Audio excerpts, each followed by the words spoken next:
वचन, प्यारा वचन, ईशु मसीह का प्यारा वचन, पाव को दीप को राह को रोशन, ये है मसीह का प्यारा वचन, ये है वचन। परमेश्वर के धन्य नाम की महिमा हो। प्रभात मनन के सत्र 2147 में आप सभी का बहुत ही विनम्रता के साथ स्वागत करता हूं। आइए आज के मनन के लिए हम पढ़ते हैं इब्रानी अध्याय 12 पद 25। सावधान रहो और उस कहने वाले से मुंह न फेरो, क्योंकि वे लोग जब पृथ्वी पर के चेतावनी देने वाले से मुंह मोड़कर ना बच सके, तो हम स्वर्ग पर से चेतावनी देने वाले से मुंह मोड़कर कैसे बच सकेंगे। यद्यपि सताव एवं परेशानियों के कारण क्यों न हो, विश्वास में कमजोर हुए इब्रानी मूल के विश्वासियों से लेखक कह रहा है कि सावधान रहो कि विपरीत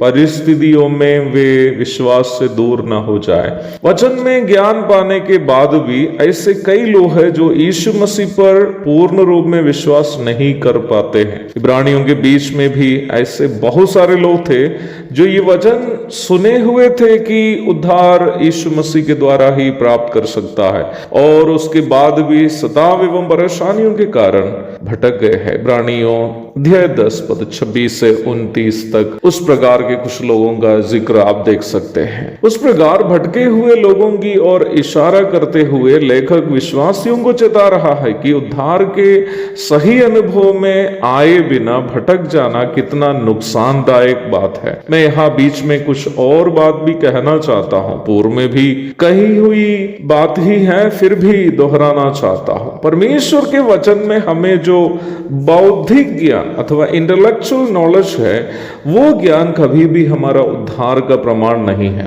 प्रेरित पौलुस विश्वास में आने के पूर्व ही वचन में गहरा ज्ञान रखने वाला व्यक्ति था। वह स्वयं एक फरीसी था और उनके पिताजी और दादाजी भी फरीसी थे।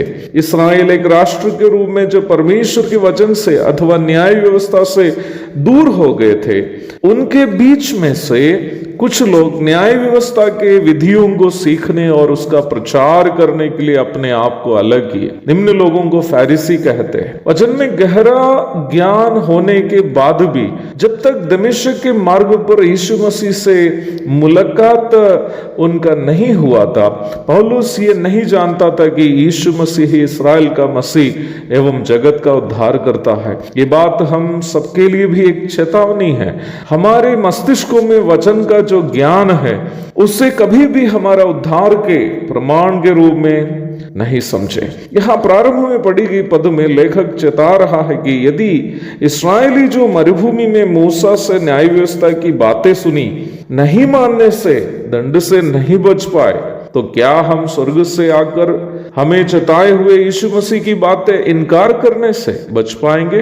कभी नहीं। इसलिए केवल वचन का ज्ञान रखना ही नहीं, बल्कि यीशु मसीह के साथ एक व्यक्तिगत संबंध में जीना जरूरी है। Christian life is simply having a deep intimate relationship with Jesus Christ and nothing else. मसीही जीवन यीशु मसीह के साथ एक गहरा एवं नजदीकी संबंध बनाए रखना ही है और कुछ भी नहीं है। यदि हम वास्तव में प्रभु के साथ एक गहरा एवं नजदीकी संबंध रखता हो, तो निम्न संबंध को कायम रखने के लिए हमें कष्ट उठाने में कोई दिक्कत भी नहीं होगी। कष्ट एवं परेशानियों के बीच हम विश्वास से इसलिए डगमगा जाते हैं क्योंकि प्रभु के साथ हमारा संबंध गहरा एवं नजदीकी शायद नहीं है।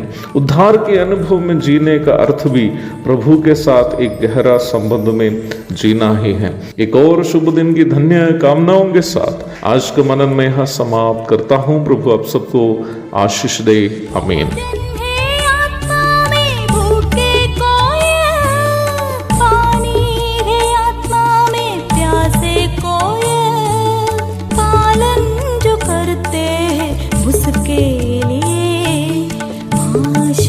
पाने का साधन है ये है वचन, प्यारा वचन, ईशु